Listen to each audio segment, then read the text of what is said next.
Listo. Hola, muy buenos días. Es para nosotros, ¿verdad? Un verdadero placer, un honor también tener junto con nosotros al profesor Héctor Francisco, vicepresidente de la Sociedad Argentina de Estudios Medievales, de la SAEMED, una sociedad amiga, hermana de la nuestra, de la Sociedad Chilena de Estudios Medievales, investigador independiente también, que está asociado al CONICET. Hoy en esta tercera sesión de nuestro seminario internacional de estudios medievales con el tema Hagiografía cristiana y sociedad en el cercano oriente preislámico e islámico temprano del siglo V al siglo VII. Así que te agradecemos, Héctor, y cuando quieras, por tanto, la palabra es tuya. Muchas gracias por participar. Bueno, el agradecido, ¿se me escucha ahí? ¿Se me escucha bien? Sí, Héctor, Ah, perfecto. perdón, es algo que no me voy a acostumbrar todavía a hablarle a una pantalla. Nadie. Estoy como en clase permanentemente pidiendo el feedback. Bueno, para empezar, bueno, yo quiero agradecer mucho a Diego la invitación y a la Sociedad Chilena de Estudios Medievales por esta invitación que realmente a mí me honra y me entusiasma. Este, y bueno, más básicamente presentar, cuando yo hago un poco el chiste que en Latinoamérica, si los medievalistas somos un poco marginales y a veces tenemos que justificar nuestra existencia ante otras disciplinas o ante algunos colegas de otras áreas de la historiografía, yo hago el chiste que soy un poco el exótico entre los exóticos, porque en algún punto mi campo de trabajo ha sido siempre el cercano oriente medieval, que a veces uno tiene que estar explicando, o por lo menos haciendo algunas aclaraciones en torno a qué se dedica. Básicamente mi campo de interés es la geografía cristiana en lengua siríaca, en lo que llamaríamos la antigüedad tardía, la alta edad media, conceptos que a veces se aplican mal para el cercano oriente, pero son gráficos y nos permiten ser bastante claros a nosotros. Y dentro de ese marco, un poco la exposición de hoy para mí tiene como dos aristas. Una arista más histórica o historiográfica que tiene que ver con la historia del cercano oriente en la antigüedad tardía, cercano y medio oriente en la antigüedad tardía, y sobre todo las tradiciones literarias cristianas orientales, que entendido en términos generales podríamos hablar, bueno, de todo lo que queda por fuera del occidente, que en en mi campo hablar de occidente no es solamente el occidente latino, sino sobre todo también el mundo bizantino. Y la segunda cuestión, o el segundo objetivo de mi presentación, tiene que ver un poco con lo metodológico, sobre todo para pensar cómo un historiador puede utilizar o recurrir a fuentes tan complejas como fuentes agiográficas para hacer una reconstrucción o pensar la historia social de una determinada formación social, de una determinada sociedad. Y en este caso, para mí, el punto de importancia es justamente pensar el imperio sasánida, esa gran formación histórica olvidada de la antigüedad tardía, y cómo la podemos justamente reconocer, sobre todo pensando que las fuentes no abundan, utilizar fuentes hagiográficas cristianas para ver hasta qué punto podemos reconstruir elementos de la sociedad sasánida. Yo les decía hace un ratito, el imperio sasánida es el gran imperio olvidado de la antigüedad tardía. Ahí en ese mapa que tenemos nos da un poquito la perspectiva de lo que era el mundo euroasiático, más o menos alrededor del siglo IV, V. Y el imperio sasánida, como lo ha llamado un colega y amigo, Pablo Vierna, es el gran imperio olvidado, porque dentro de los estudios clásicos o la iranística, el imperio sasánida siempre fue desplazado a partir del centro de interés del periodo aqueménida. Para los iranistas, sobre todo los filólogos, el imperio sasánida es como una nota a pie de página poco interesante, que siempre ha sido relegada por un mayor interés que tiene el periodo aqueménida. Esto tiene que ver, por un lado, por el interés de los estudios clásicos, a partir de Heródoto y de las guerras médicas, o en una segunda vertiente, en lo que se suele llamar los estudios bíblicos, sobre todo para pensar ese segundo templo después del exilio babilónico. Entonces, esto fue hasta los años 70 algo bastante común, sobre todo, acá recordaba en la filmina que tenemos en pantalla, que también para los historiadores de la antigüedad tardía, el imperio sasánida no fue más que una especie de nota a pie de página de la historia militar romana, aparecen en la historia solamente en el momento que son el enemigo a vencer por los romanos, sobre todo en los siglos IV y VI, donde se dan las grandes guerras romano-persas, pero que eso cambia lentamente en los años 70, sobre todo cuando Peter Brown, haciendo El mundo en la antigüedad tardía, es el primer historiador del mundo clásico o por lo menos del mundo mediterráneo, que le dedica un capítulo a la historia sasánida. A partir de ahí, en los años 70 y sobre todo en las primeras décadas de nuestro siglo, ha habido como una revalorización del imperio sasánida que tiene que ver con un cambio de perspectiva en los años 70, con este cambio de perspectiva en los años 70, en tres grandes ejes, como tenemos ahí en la diapositiva.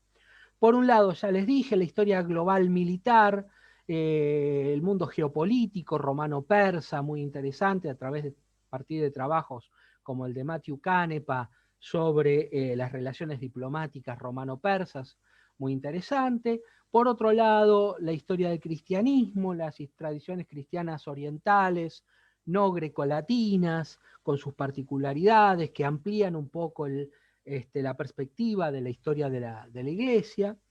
Y en algunos casos, la historia social y económica, sobre todo a partir del estudio del desarrollo de algunas instituciones sociales, económicas, que después se van a desarrollar en el mundo islámico, como puede ser el Waqf, o esos sistemas protofeudales, o cuasi feudales, o pseudo-feudales, desarrollados en época abásida, y sus antecedentes sasánidas. Ahora sí, no obstante, y uno de los grandes problemas de la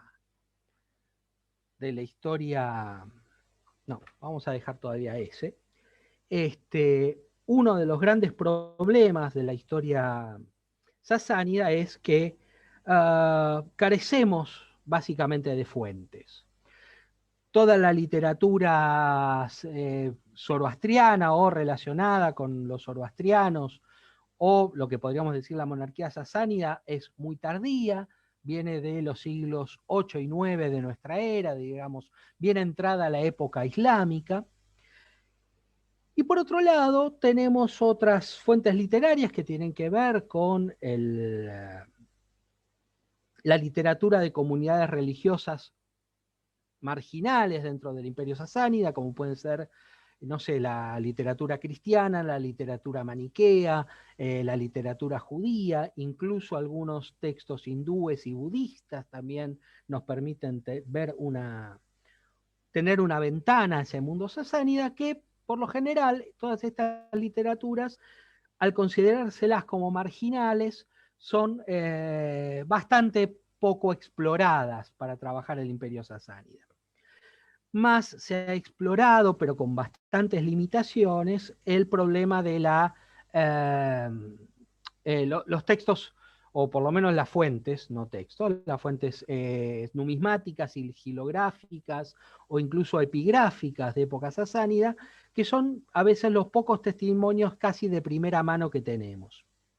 Entonces, lo que yo voy a proponer hoy para trabajar es un tema en particular, dentro de un universo de temas muy complejo, que es dentro de los textos hagiográficos cristianos de época sasánida, compuestos en su mayor medida en siríaco, pero también algunos en armenio y en georgiano, cómo reflejan esas fuentes la sociedad sasánida a partir de un tema en particular, no podemos abordarlos todos, que es las relaciones de parentesco, las prácticas sociales o las prácticas matrimoniales o las relaciones generacionales dentro de un conjunto de textos en particular, que son los textos martiriales sirio-orientales, utilizando este concepto de sirio-oriental, hablando de, bueno, la literatura siríaca producida en el contexto sasánida.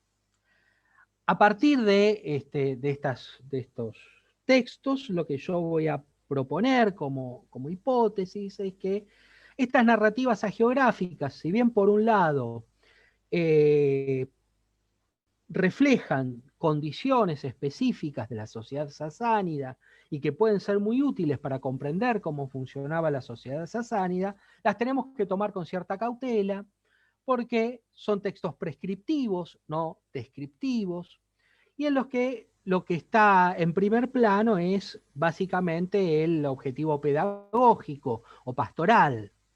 En ese sentido, esa tendencia pedagógica de las narrativas hagiográficas, si bien tienden a reflejar situaciones concretas, también tenemos que pensar que están organizadas a partir de un modelo de confrontación.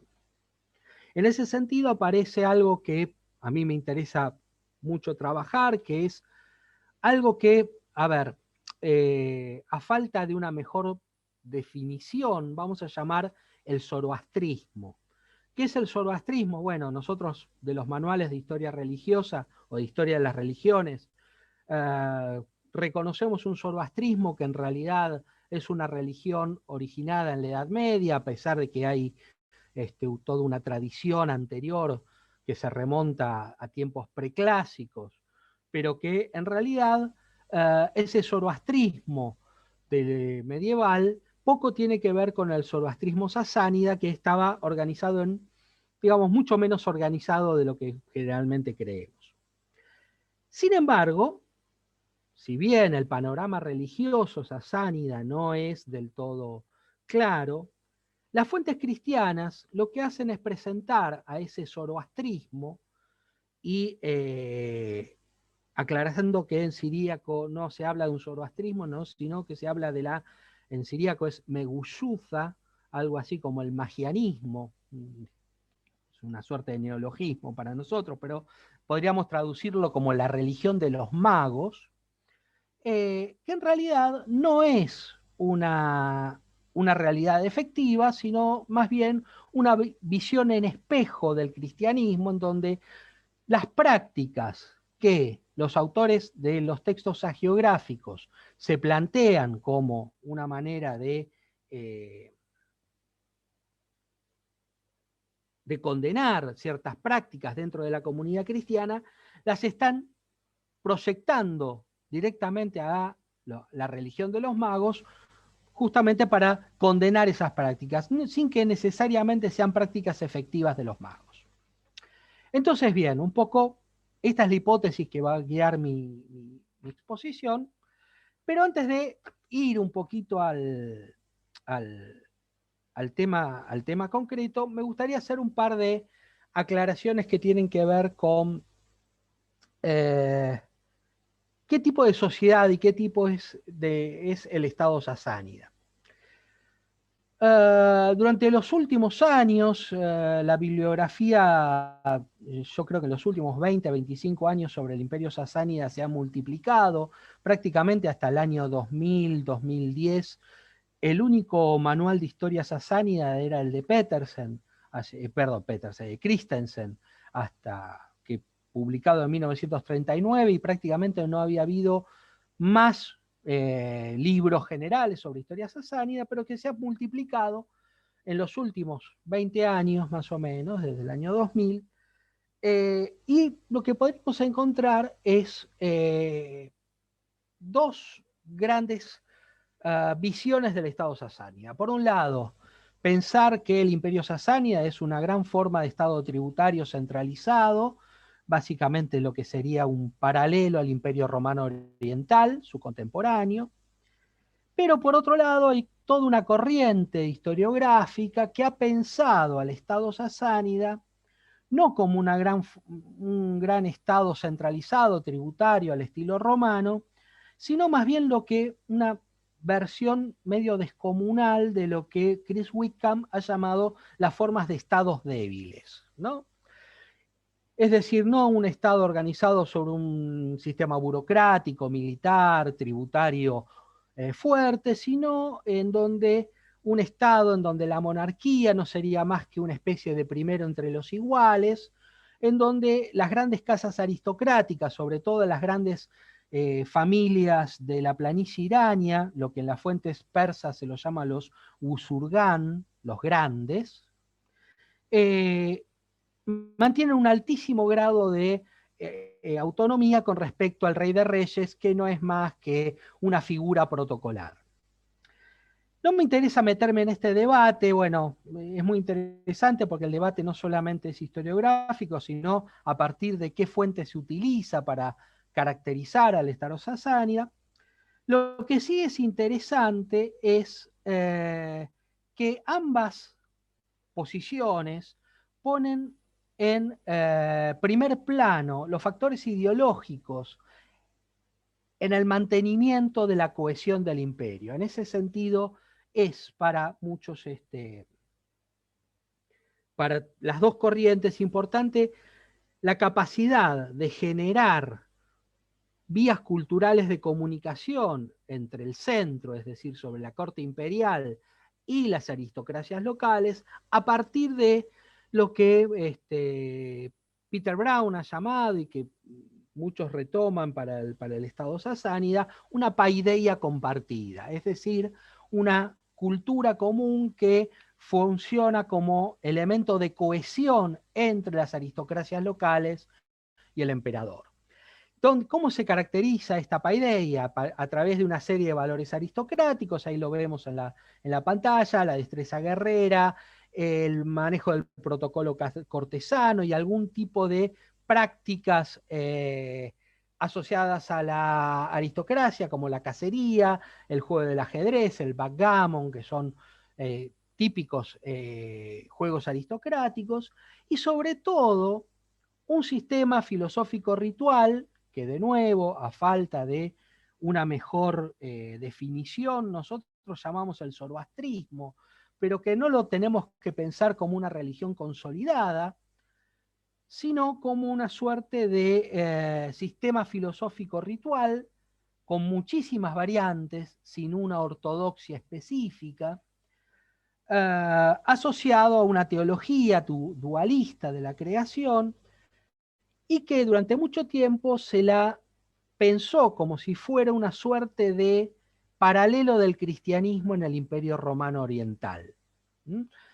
Hablando muchas veces de manera bastante errónea del zoroastrismo como una religión de Estado y los magos como si fueran un clero equivalente al clero cristiano. Esta visión muy fuerte en los años 30 ha sido abandonada mayormente en los últimos estudios por una visión bastante más laxa de la relación entre monarquía y religión, en donde no aparece una religión de Estado y un orden religioso exclusivista, sino más bien una especie de entramado jerárquico religioso en donde coexistían muchos grupos o grupos cultuales, judíos, cristianos, budistas, maniqueos, hindúes, magos, obviamente, gnósticos de un montón de versiones posibles, en una suerte de estructura jerárquica en donde obviamente el lugar principal lo ocupaban los magos, pero en donde el emperador, o por lo menos la monarquía sasánida, no esperaba, a diferencia de su rival romano, ningún tipo de conformidad ni de obediencia religiosa. ¿Esto por qué es importante? Es importante porque justamente durante mucho tiempo la historia del cristianismo en el Imperio Sasánida se basó en una visión de los cristianos en el Imperio Sasánida como una minoría religiosa perseguida. Y ahí aparece el problema de la persecución religiosa. ¿Hasta qué punto los sasánidas fueron intolerantes con los cristianos? Sabemos bastante poco del desarrollo del cristianismo en el Imperio Sasánida. Solo podemos saber que a partir del siglo IV existe ya una jerarquía episcopal mínimamente organizada. A partir del siglo V, pero con mucha lentitud, empieza a desarrollarse una ortodoxia asociada al nestorianismo durante, bueno, hasta prácticamente el día de hoy. Buena parte de los cristianos de la región, de lo que queda de la cristiandad de la región, sigue siendo de matriz teológica nestoriana, pero que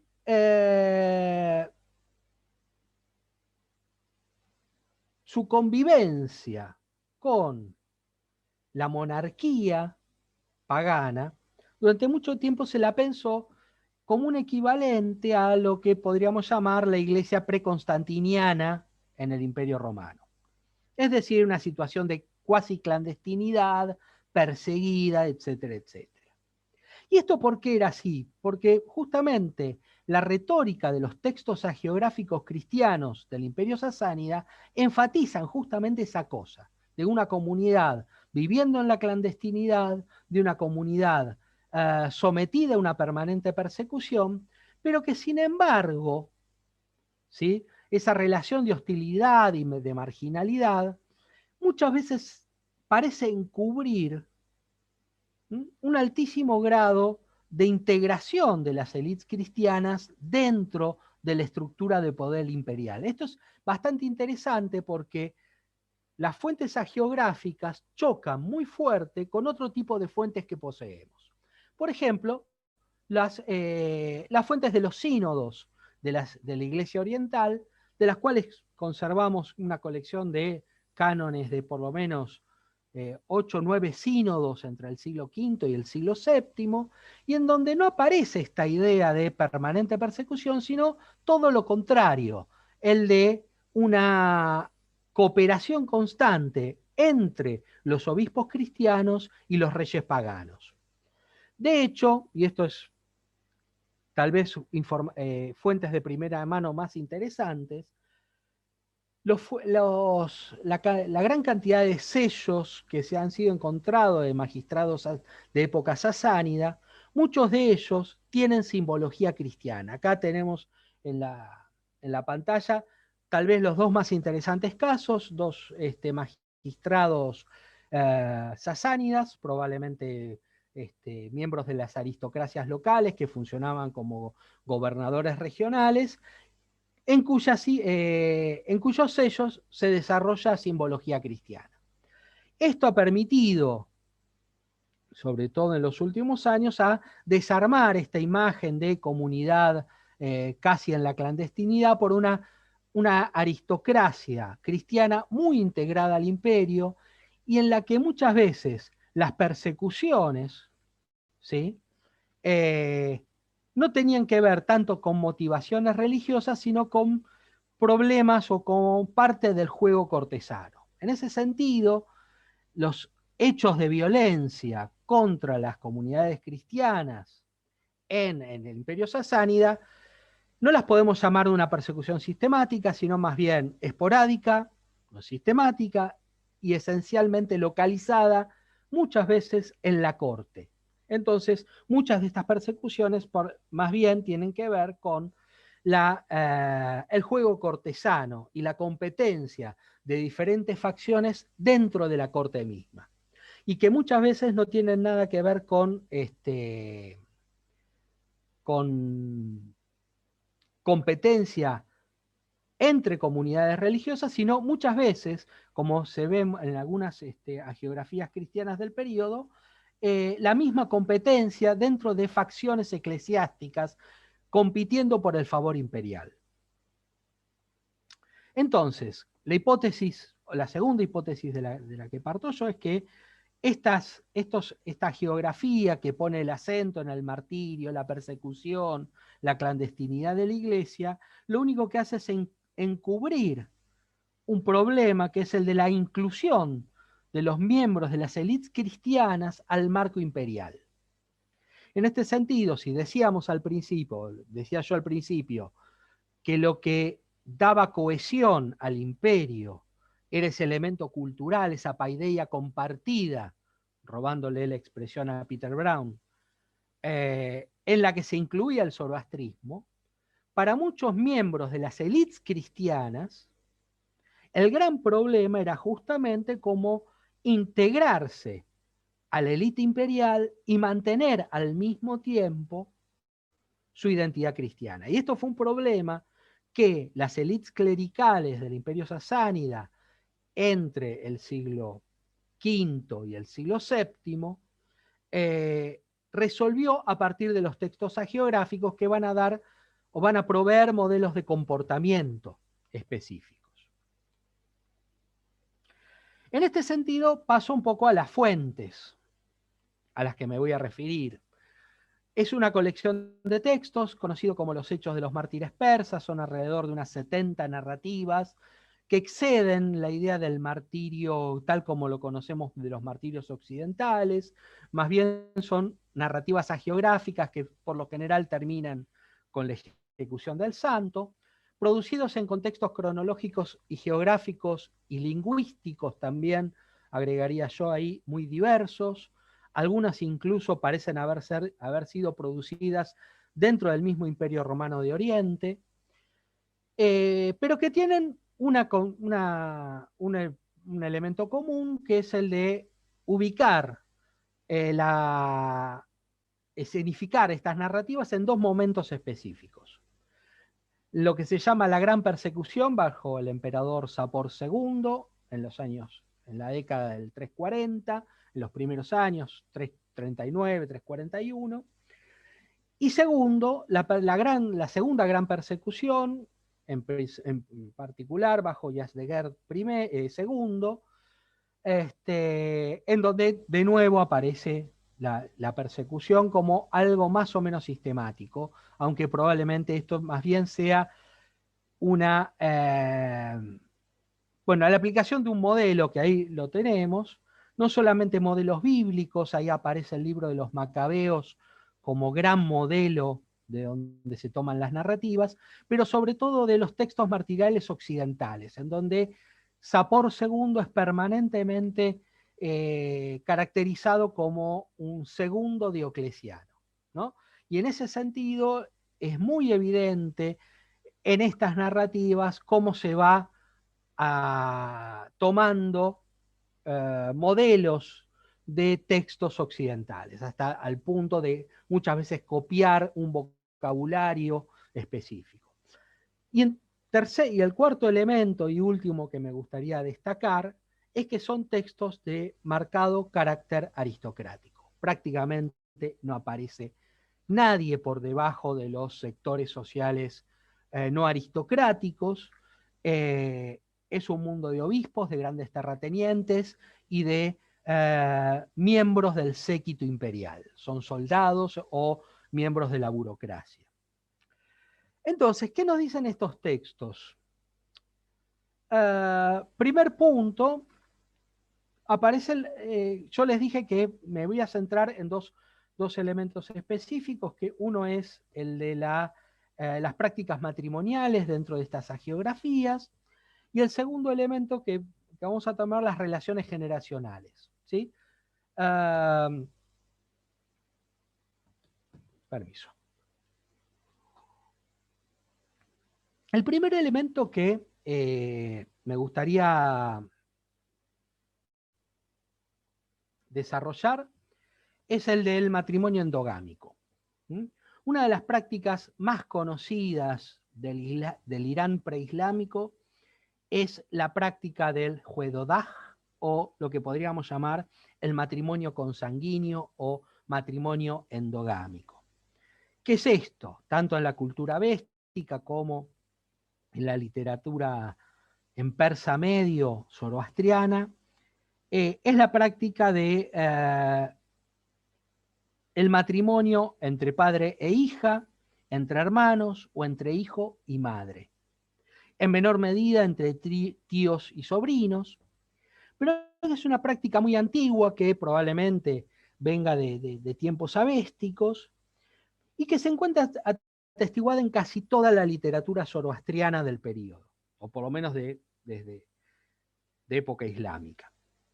Por un lado, desde el punto de vista religioso, esta Juedodag, este matrimonio endogámico, se asienta justamente en la dualidad de la creación zoroastriana, en donde hay que recordar que ese dualismo no es un dualismo que oponga el espíritu a la materia, sino a dos principios: el principio de la fertilidad, de la creación, Ahura Mazda, y el principio de la decadencia y de la muerte de Ahriman.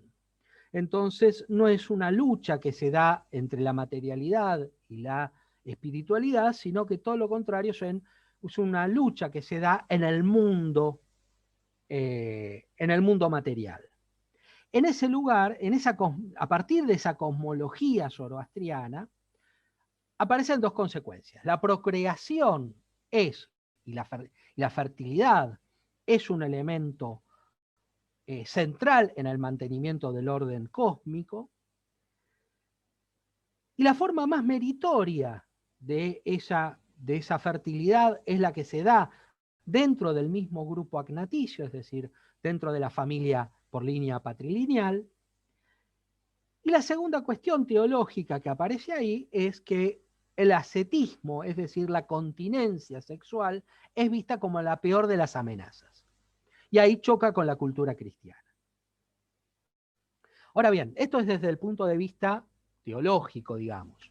Cuando nosotros pasamos a una lectura más de la historia social, está claro que estas prácticas endogámicas, de matrimonio endogámico, dentro sobre todo de la aristocracia zoroastriana, formaba parte de una muy evidente estrategia de consolidación del patrimonio familiar. Efectivamente, en una sociedad en la que los índices de supervivencia masculinos en una sociedad guerrera eran muy, muy bajos, la necesidad de asegurar el control dentro del grupo de varones, dentro del grupo agnaticio ampliado, del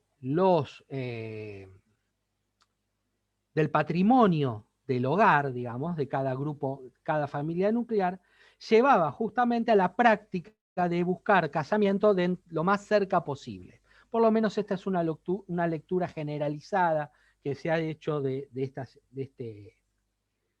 esta práctica. Más allá de las críticas que se le ha hecho, y sobre todo se ha discutido mucho sobre la excepcionalidad de esta práctica, dos cosas son claras: es una práctica aristocrática y es una práctica que no se limita a la aristocracia zoroastriana. De hecho, tenemos bastantes indicios dentro de la cultura cristiana del período, en donde aparece la posibilidad de que el matrimonio endogámico haya sido también una práctica cristiana. De hecho, los sínodos de la Iglesia del Oriente, de los cuales ya hablé hace un rato, dan muchas pistas al respecto, ¿sí? Sobre todo en la prohibición de prácticas endogámicas. La preocupación de los primeros sínodos, los cánones de los primeros sínodos, prohibiendo la práctica del matrimonio endogámico, que muchas veces se ve en la onomástica de las personas, ¿no? Nombres como Ahudemej, por ejemplo, que quiere decir algo así como el hermano de su madre, ¿sí? Hablan de prácticas endogámicas dentro de la comunidad cristiana.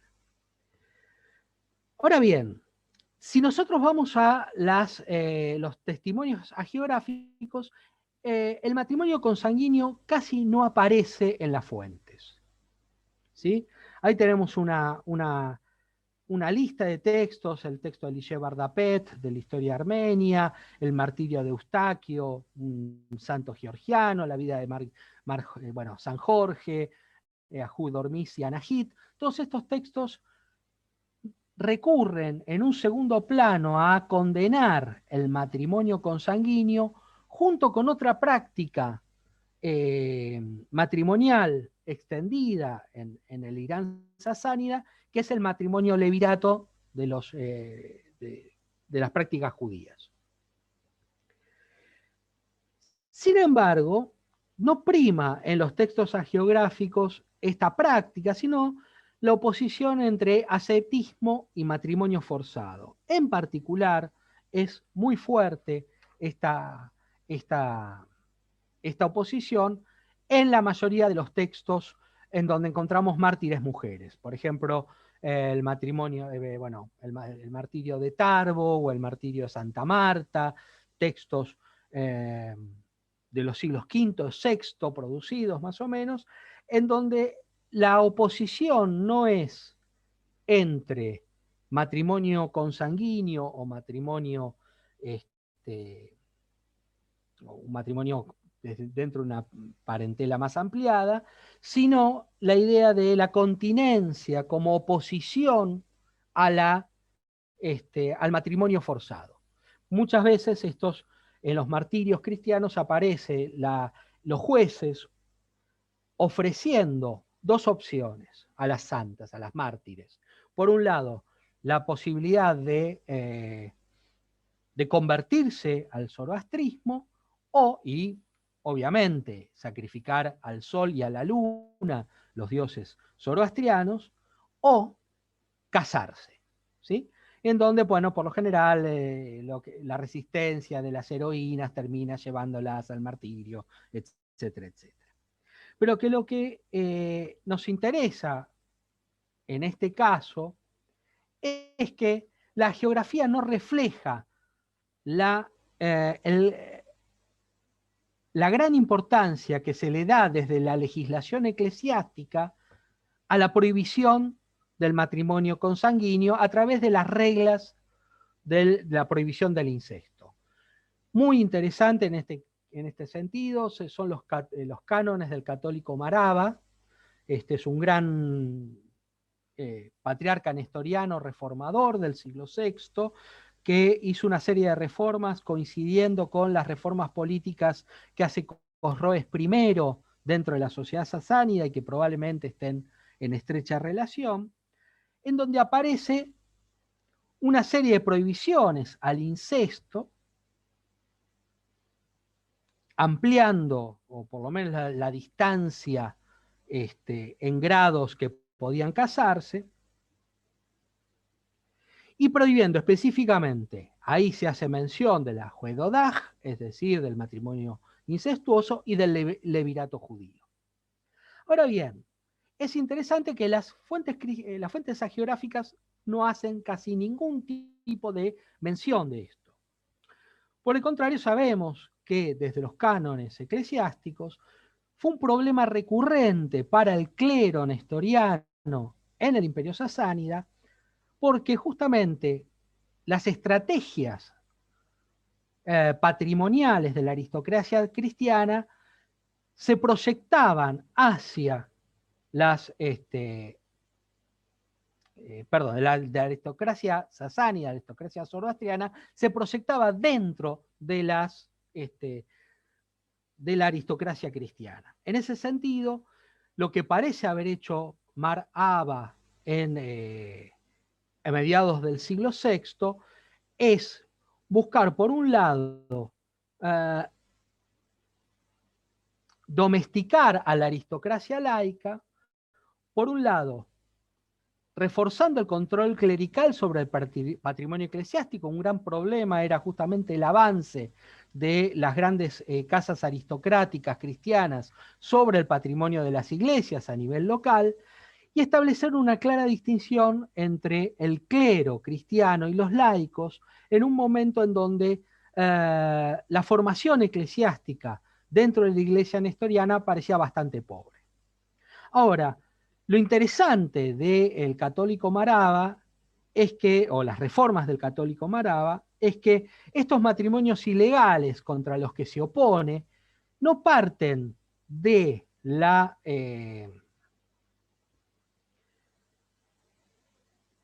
observación empírica, podríamos decir de alguna manera, de las prácticas zoroastrianas, sino que toma como base un texto, como base de legitimación de sus reformas, un texto proveniente del Imperio Romano Oriental, que es un libro que es hoy perdido, de Teodoro de Mopsuestia, que se llama, bueno, Sobre la magia en Persia, que conocemos nosotros apenitas por un epítome que hace el patriarca Focio de Constantinopla en el siglo IX, y que probablemente aparezca también en los cánones de Marava, citado, aunque no aparece nunca el nombre de Teodoro. Lo interesante en este punto es que lo que hace Marava es buscar no un debate contra justamente contra la aristocracia sasánida, sino tomar un texto autoritativo viniendo del Imperio Romano de Oriente, como Teodoro de Mopsuestia, para justificar reformas morales dentro de la Iglesia. En ese sentido, apela a una figura de autoridad, que es Teodoro de Mopsuestia. Entonces, en ese sentido, la reforma de Marava de las prácticas matrimoniales cristianas que no aparecen en los textos hagiográficos parece formar parte de una estrategia mucho más amplia de marcar patrones de comportamiento en la medida que los comportamientos de la aristocracia zoroastriana están impactando en la aristocracia cristiana. Dicho de una manera un poco más clara, esto que dije de manera confusa. Las leyes sobre el matrimonio son constitutivas del ser cristiano. En ese sentido, hay una serie de prácticas que en realidad no necesariamente están asociadas a lo teológico o a lo religioso, pero sí a estrategias de consolidación del patrimonio familiar, transformándolas o calificándolas de paganas cuando habían formado parte de prácticas cristianas por lo menos de 2 o 3 siglos antes. Entonces, para concluir en esta primera parte, el matrimonio cristiano que aparece en las hagiografías aparece claramente distinguido de otras fuentes en donde la preocupación es otra. Si nosotros leemos los textos hagiográficos, nos da una falsa impresión de lo que parece haber sido las prácticas efectivas de la sociedad cristiana en el periodo sasánida. Algo muy diferente sucede con el segundo eje, que es las relaciones intergeneracionales. ¿Sí? Si nosotros tomamos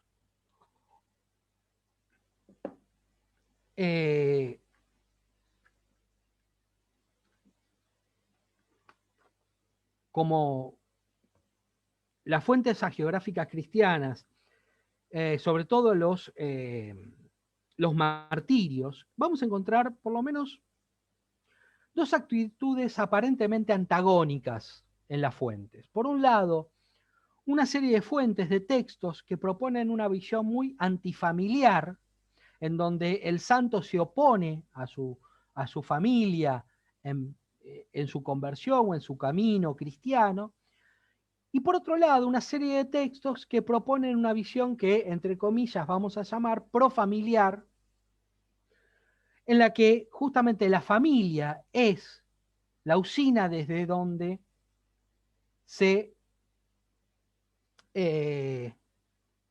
promueve la cristianización. En este sentido, dentro del primer grupo de textos que yo llamaré antifamiliares, encontramos una serie de textos, ahí los tenemos, son un total de 7 textos, que tienen una característica muy particular, que son el de las historias de hermanos que se oponen a sus padres y son martirizados. Gubralaja y Katso son dos hermanos, Basus y Susana, Behnam y Sara, Mahduj, Adur Farwa y Mirnarsej, en este caso no son dos, sino son tres, pero que todos parecen como historias calcadas de un mismo modelo. Hermanos que se oponen a sus padres y son martirizados por sus padres por su conversión al cristianismo. Hay algunos casos como Abd al-Meshijá o los dos mártires sabas, que no son parejas de hermanos, sino que son santos individuales, pero que entrarían dentro de la misma estructura. ¿Qué tienen estos martirios antifamiliares como en común? Por un lado, ya les dije, las narrativas son claramente una repetición de un mismo modelo literario. En algunos casos son hasta prácticamente el vocabulario coincide, así que no estamos pensando que estos textos tengan algún tipo de historicidad, pero tienen unos rasgos comunes. Por un lado, todas están ubicadas en el siglo IV, las narrativas, ¿sí? Son de la época de la persecución de Sapor II. Y sin embargo, el problema es que estos textos son de composición muy tardía. La gran mayoría de ellos provienen del siglo VII, es decir, probablemente bien entrada la época islámica. Alguno, tal vez el de Gubralaja, puede haber sido de finales del VI, principios del VII, pero todos se ubican en época islámica. Incluso en el caso de Behnam, la fecha que se ha propuesto para este texto es casi ya bien entrada la Edad Media, para el siglo XII. La mayoría de estos textos parten de la exégesis de Lucas 14:26, Mateo 10:37, esta idea de rechazo a la familia, rechazar al padre, la madre, etcétera, etcétera, y son presentados básicamente como un conflicto generacional en un contexto doméstico. Hijos que se convierten y que son, de alguna manera, asesinados por sus padres en virtud de esa conversión. Otra característica general de estos textos es que aparece un agente de conversión externo, por lo general alguna seta o un obispo, algún pariente ya previamente convertido, pero sobre todo dentro de estos textos aparece la idea de la servidumbre, de los esclavos como agente de conversión. Y estos esclavos, es muy interesante marcarlo, que son estos agentes son los cautivos, son cautivos romanos. Acuérdense que durante buena parte de los siglos III y IV, buena parte de las políticas militares sasánidas fue de organizar guerras de racia contra el territorio romano, y buena parte de la población transferida desde las provincias orientales del Imperio Romano al Imperio Persa contenían una cantidad importante de cristianos. Lo interesante en este caso es que aparece en la memoria histórica los cautivos romanos como fuertes agentes de conversión. En este sentido, ¿qué nos estamos encontrando acá detrás del conflicto generacional? La idea de existencia de dos paideias antagónicas. Por un lado, la autoridad masculina de los padres es siempre presentada en términos negativos, sin que esto suponga, obviamente, un rechazo a la sociedad patriarcal. Siempre es el padre, ¿sí?, el que aparece como el que ocupa el lugar del juez y del verdugo, es el asesino de estos niños, muchas veces nenes menores, en algunos casos como Basus y su hermana Susana, son niños de 4 o 5 años hablando como adultos, ¿no? Pero así aparece esta idea de una autoridad masculina negativa, en donde los roles de género En el caso de los varones, el manejo de la paideia zoroastriana, basada en la guerra, en la caza y en el conocimiento de los ritos zoroastrianos, y en el caso de las mujeres, ubicadas en el ámbito doméstico como con su principal función en la procreación.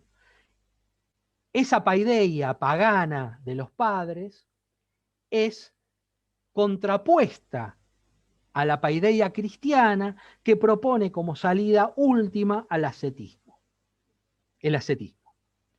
En ese sentido, el conflicto generacional, yo les decía, que tiene como lugar el ámbito doméstico, propone una paideia nueva, diferente, dentro de una sociedad en donde el Estado no aparece representado. ¿Y esto por qué? Porque el carácter tardío de estas fuentes no nos ubican en épocas sasánidas, sino en los primeros siglos de la era islámica, probablemente segunda mitad del séptimo, primeras décadas del siglo VIII. Y es una literatura dirigida a las élites iranias, o por lo menos iranizadas, que venían, las aristocracias que venían del periodo sasánida y post-sasánida, que están recientemente cristianizadas. Estas élites que habían tenido o que habían adquirido estatus aristocrático gracias al servicio al Estado, se ven tempranamente cristianizadas a principios de época islámica, y se ve el choque entre las estrategias familiares, aristocráticas, sobre todo ahora lo vamos a ver en uno de los casos, en lo que tiene que ver con las estrategias de mantenimiento y consolidación del patrimonio familiar, del núcleo familiar, y un contexto más amplio de una parentela ampliada que quiere avanzar y ejercer control sobre ese patrimonio de la familia nuclear. Ahora bien, el segundo grupo de textos, perdón, ¿cómo estamos de tiempo, Diego?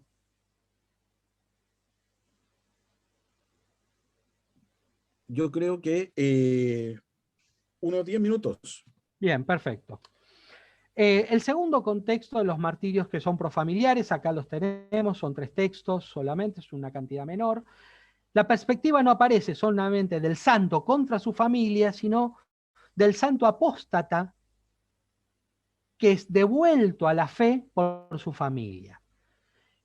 Lo interesante en este caso es que estas narrativas no están ubicadas en el siglo IV, sino a mediados del siglo V o en las primeras décadas del siglo V, y cuya composición es mucho más temprana, digamos, está mucho más cerca de los hechos que pretende narrar. Esto no quiere decir que tengan algún tipo de historicidad, probablemente de nuevo lo que nos encontramos acá es contextos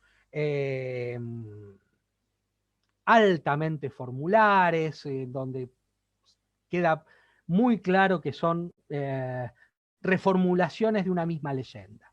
Lo que pasa aquí es una situación similar, es que el santo se ve enfrentado entre el martirio y la apostasía, derivada no de la persecución, sino de su incorporación a las redes de solidaridad aristocráticas. En ese sentido, la familia no es el obstáculo a vencer para la conversión, sino que muchas veces son la familia y las mujeres de la familia, aparece la madre, la esposa, la hermana, como agentes de reconversión de un mártir que previamente ha cometido apostasía, ya sea por miedo o, en algunos casos, no por miedo, sino por conveniencia. Es la incorporación de el varón a las redes aristocráticas, sobre todo estos son santos militares, son guerreros que forman parte de la hueste del rey y que están en campaña con el emperador, y etcétera, etcétera, etcétera, y las familias lo combinan a reconvertirse. Entonces, en ese punto, en el caso muy, muy famoso de Jacobo Interciso, la causa de la apostasía no pasa por la persecución, sino por las oportunidades de ascenso social que suponen el servicio al Estado, pero que tienen como condición previa la conformidad religiosa con el emperador. No es una obligación de todo súbdito, pero sí es la obligación de si uno quiere formar parte de la hueste imperial.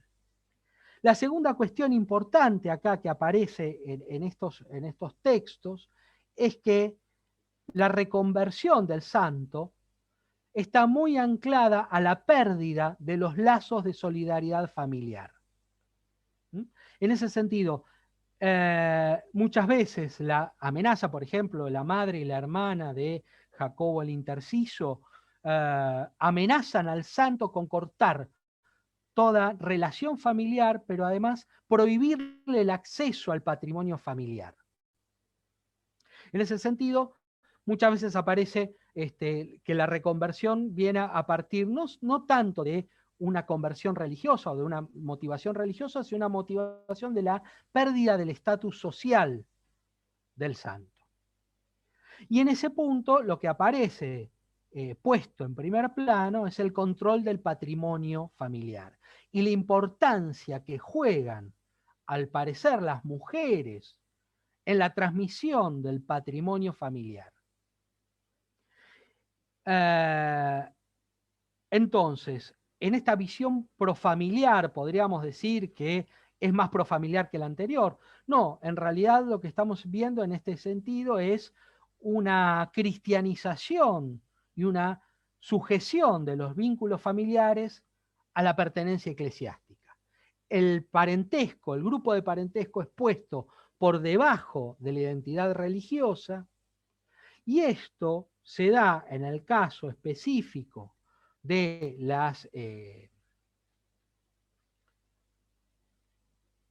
unas élites cristianas que no son las anteriores de los martirios antifamiliares, sino que pertenecen probablemente a los siglos V, VI, en el momento en que las élites cristianas empiezan a ser progresivamente incorporadas dentro de las redes aristocráticas imperiales. Esto va a ser mucho más fuerte a mediados del siglo VI, cuando ya aquí estamos hablando todavía de los estratos inferiores de las aristocracias locales, lo que se suele llamar en las fuentes persas los asadán, los hombres libres, pero que a partir del sexto esto se va a extender a los grandes linajes aristocráticos de los grandes, los Busurgán de los que hablaba hace un rato.